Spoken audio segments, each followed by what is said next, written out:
Hello friends, good evening সবাইকে। আজকে রাতের একটা রেসিপি নিয়ে তোমাদের সাথে চলে আসলাম। সয়াবিনের একটা রেসিপি বানাবো, সয়াবিনের হাতুয়া রেসিপি। তো প্রথমে দিকে দেখো, কড়াইতে জল গরম করে নিয়ে তাতে সয়াবিনগুলোকে সিদ্ধ করে নিচ্ছি।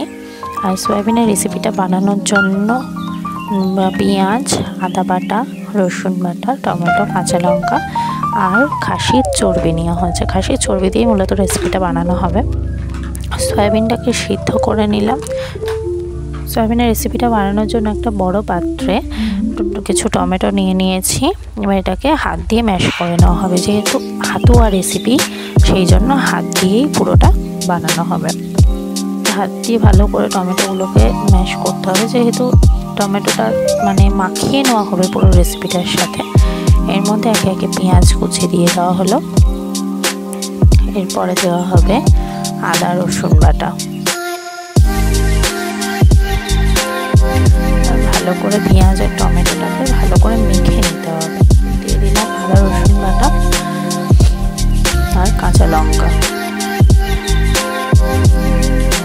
এরপরে এর মধ্যে হলুদ গুঁড়ো, জিরে গুঁড়ো, এর মধ্যে তোমরা ধনে গুঁড়ো অ্যাড করতে পারো। যেহেতু আমাদের কাছে ধনে গুঁড়োটা ছিল না, তার জন্য আমরা স্কিপ করে গেছি।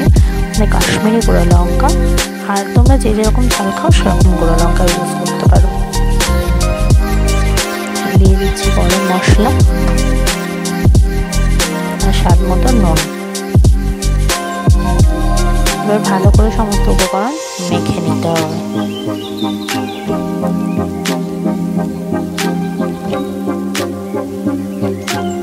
ভালো করে মেখে নেওয়ার পরে এর মধ্যে একটু সর্ষের তেল দিয়ে দিচ্ছি।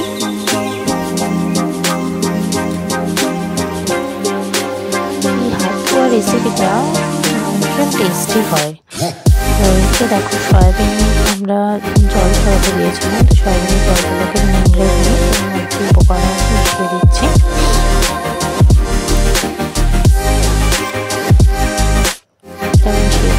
ভালো করে মেখে নিতে হবে। এর মধ্যে কেটে রাখা যে কাঁচা আলুগুলো ছিল সেগুলোকেও আমরা একসাথে মেখে নেব।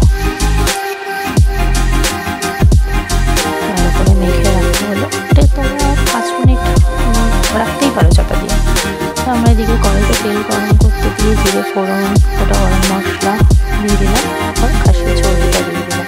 চর্বিটা দেওয়ার সাথে সাথে এত ছিটিয়েছে, তেল ছিটাচ্ছিল, দূরে সরে এসেছি আমি।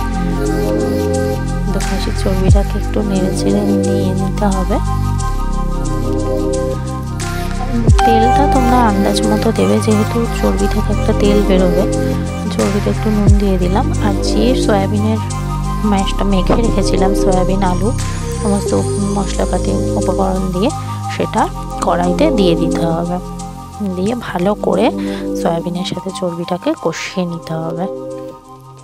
এই রেসিপিটা তোমরা রাত্রিরে ডিনার হিসাবে দিতেই পারো। রুটি, ভাত, যে যেরকম খেতে পছন্দ করে এটা সেরকম খেতে পারো। দারুণ টেস্টি হয় খেতে। আর যে বাটিতে আমরা যে পাত্রে মেখে রেখেছিলাম, সেটা ধুয়ে আমরা জলটা দিয়ে দিলাম।